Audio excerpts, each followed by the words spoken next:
pas une boîte, ça. Allez, j'avance. J'avance, sans transition. Je vous emmène.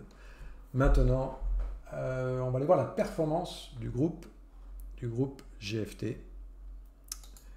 On va aller voir la performance du groupe GFT. Alors, 3, 2, 1, et tac, vous l'avez sur vos écrans.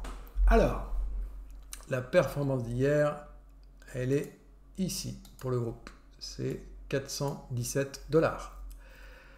Alors, certains vont me dire, ouais, c'est que dalle. Ouais, mais il ne faut pas oublier que j'ai pas arrêté de les embêter hier en leur disant, journée FOMC, on arrête de trader à 18h45, journée FOMC, journée FOMC. J'ai peut-être mis un petit peu de pression, trop peut-être, et il y a eu des erreurs techniques hier. J'en ai vu quelques-unes. Il y a eu pas mal d'erreurs techniques, des choses qu'il n'y avait pas jusqu'à présent.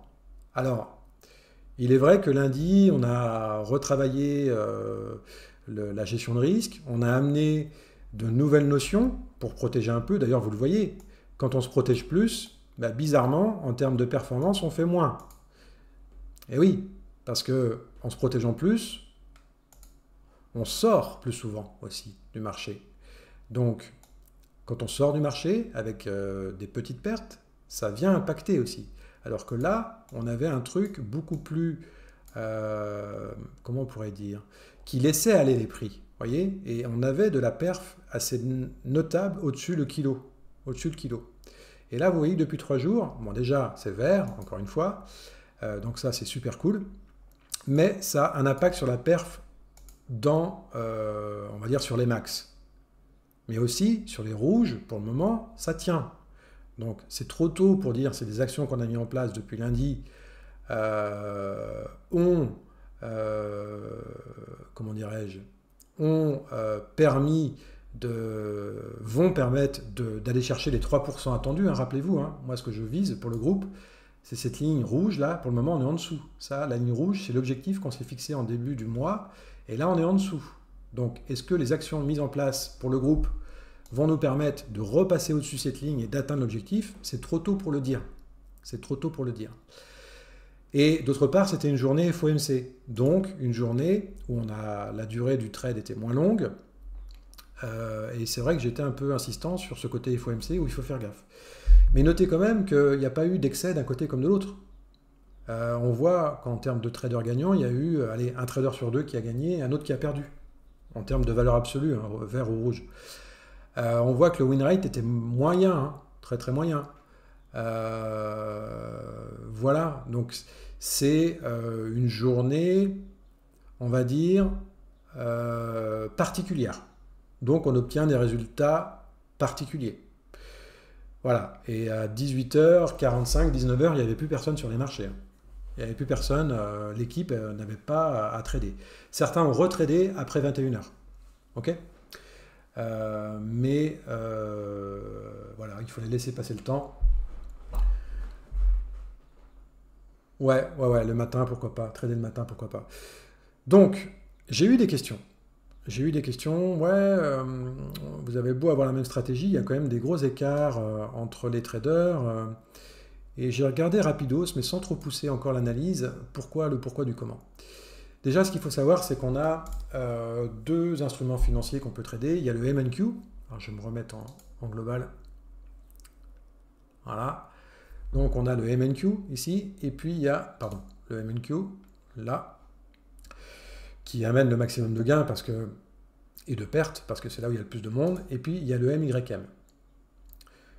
Voilà, le MYM, où il y a environ maximum 5 traders dessus, et c'est assez rare. Hein. Il y a plutôt 2 traders à temps plein ou 3 traders à temps plein sur le Dow Jones. Donc ça peut déjà expliquer un petit peu les écarts, ne serait-ce que par rapport à l'instrument.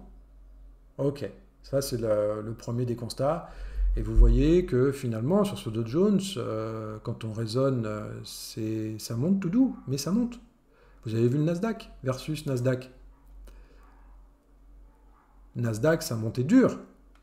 Mais ô combien la descente a été brutale. D'accord? Bon, ça peut déjà expliquer les différences entre les traders. Ensuite, quand on va regarder les traders, et je vais vous emmener sur le premier et le dernier, par exemple. Avant de faire ça, je vais faire un screenshot de quelque chose qui pour moi est une clé. Comme ça, on va pouvoir comparer bien comme il faut les choses. Là, ici, ce sont les horaires de trading. Je vais ouvrir un PowerPoint. Ça va être un petit peu plus long aujourd'hui, désolé. Ok, là je vais vous mettre un petit PowerPoint. Et puis on va venir coller la première image. Voilà, là j'ai une première image. Rappelez-vous, ça ce sont les heures de trading du groupe. Ok. Et maintenant, on va aller voir le plus performant du groupe. La personne qui performe la plus. Et on va mettre sa performance en lumière. Alors, hop, c'est même pas ça que je voulais faire. Allez, salut, c'est le trader 10. Trader 10, ok, je clique dessus. Allez, clique à gauche. Voilà, trader 10. Ok. Et regardez ceci. Et déjà, on va faire une comparaison entre ce que la masse fait et ce que fait le trader qui gagne le plus dans le groupe. Regardez bien. Déjà, c'est un nocturne. Hein. Non, je sais pas. De 8 à 9, ça trade. De 9 à 10, ça trade. De 8 à 9, les performances sont bonnes. Alors, pardon, de 9 à 10, versus le nombre de trades qu'il a passé, il n'y en avait qu'un seul. D'accord?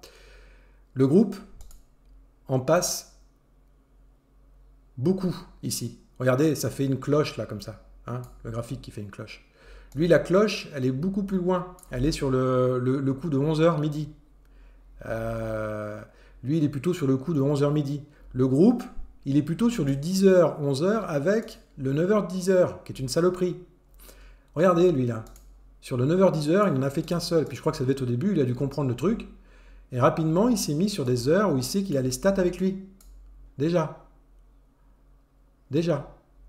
Ensuite, un autre créneau qui craint 18-19. 18-19, bon, il en fait quelques-uns, mais même sa perf à lui est déjà pas bonne, là, sur le 18-19. Et 17-18, on a une perf qui est correcte sur le groupe, eh bien, on retrouve 5, ok, et puis après, il peut en faire un petit peu en soirée. 19-20 heures, on est sur du 82, bah, il trade aussi. Et après, vous voyez, il ne trade plus. Ça ne sert à rien de trader après 20 heures. Enfin, ça ne sert à rien, chacun fait comme vous voulez. Mais moi, ce qui me saute un petit peu à la figure, hein, comme le nez au milieu de la goule, c'est que ce trader-là n'insiste pas sur le créneau 9h, 10h.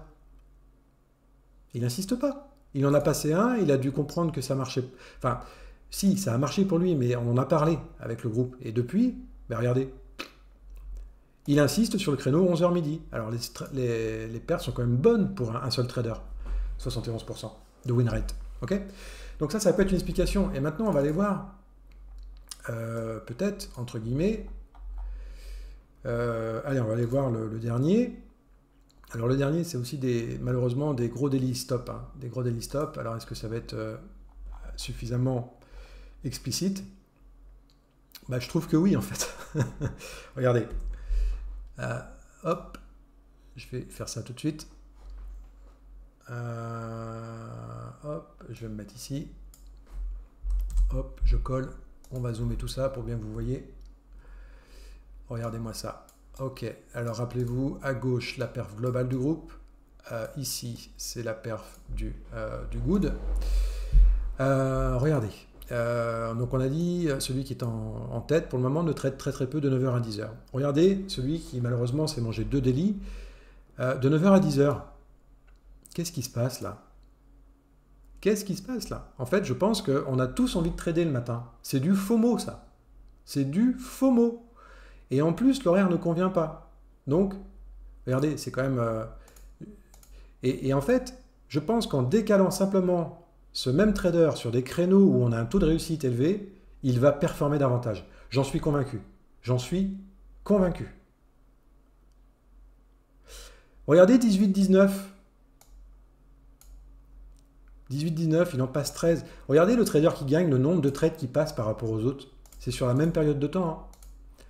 Hein. 1, 2, 3, 6, 20, allez, une vingtaine. Là, il y en a peut-être 35, 40.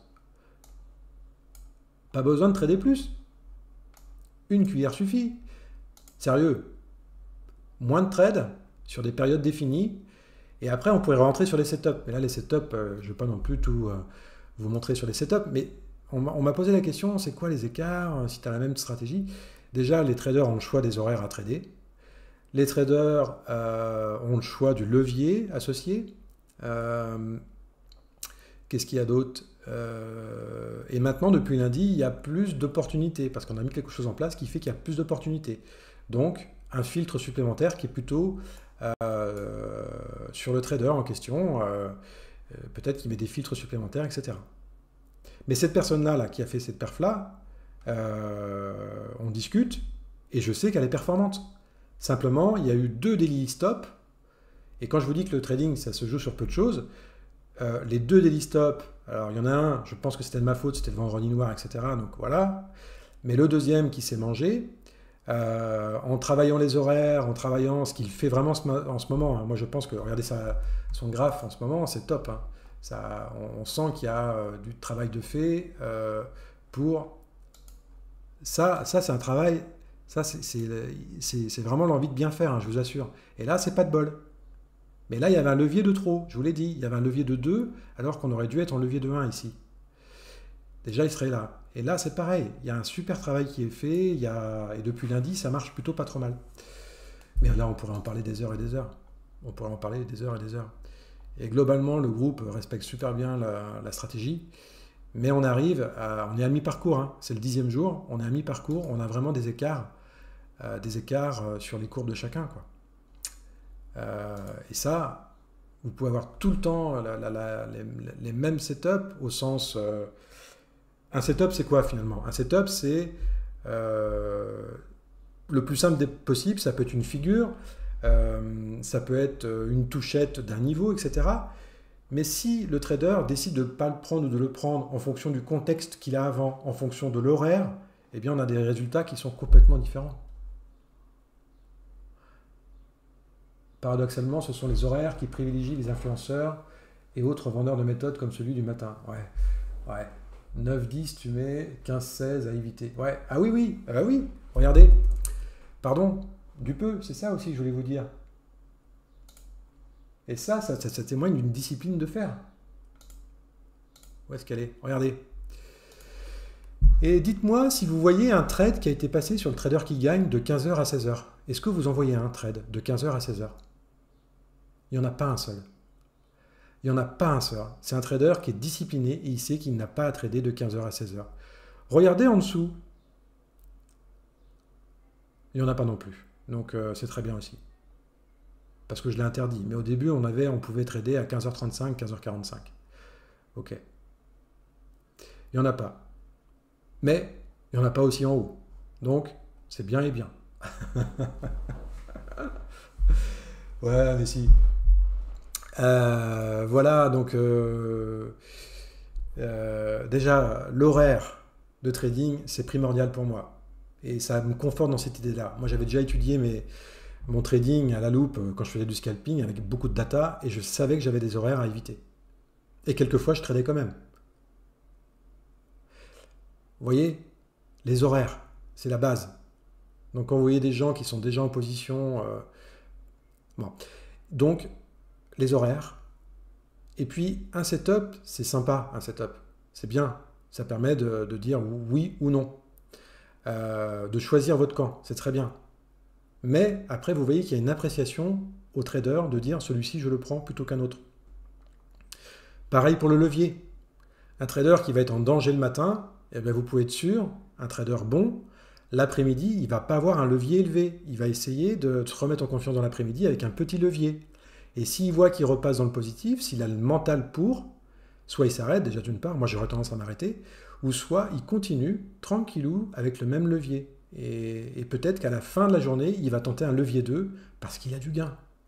Il est monté à l'envers de tous les gens qui sont câblés en mode supermarché. C'est peut-être pas le bon exemple, mais je me réfère un peu à, à Trader Tom, pour ceux qui le connaissent, mais voilà. Je m'étale un peu, hein. Je m'étale un peu, mais c'est tellement passionnant en fait ce qui se passe. 14h30, ok, la news. Sachant d'anciens vendeurs de cuisine, j'ai beaucoup d'analyses. Ouais, ça marche. Ouais, se lancer dans le trading, euh, voilà, faut avoir un tas de règles, hein, franchement, il faut en avoir et les respecter, quoi. Si dans votre vie, vous dites, tiens, ce matin, j'irais bien faire un footing, et puis arrivé à l'heure du footing, vous n'y allez pas, ben, quid de votre trading, quoi. Quid de votre trading, franchement, hein. Procrastiner dans la vie de tous les jours en trading, c'est une catastrophe, hein. C'est une catastrophe. Ouais, demain, je vais regarder mes trades. Bah, si vous ne les regardez pas le soir même, demain, vous ne les regarderez pas plus, hein. Allez, je vous dis à demain. Demain, on est vendredi. Ok. Ah oui, pour info, du fait qu'il y a eu des erreurs techniques de poser, je sens qu'il y a une fatigue du groupe. C'est la moitié du challenge. On n'est pas trop mal, on n'est pas tout à fait dans les clous, mais on est pas mal. Il n'y aura pas de trade vendredi après-midi pour le groupe. Ça va être récréation. Donc vendredi après-midi, il n'y aura pas de trade. Donc il y aura uniquement de la performance le vendredi matin. Pour info. Voilà. Allez, je vous dis à demain midi. Ciao, bye. Portez-vous bien. Attention sur les marchés. Ciao, ciao.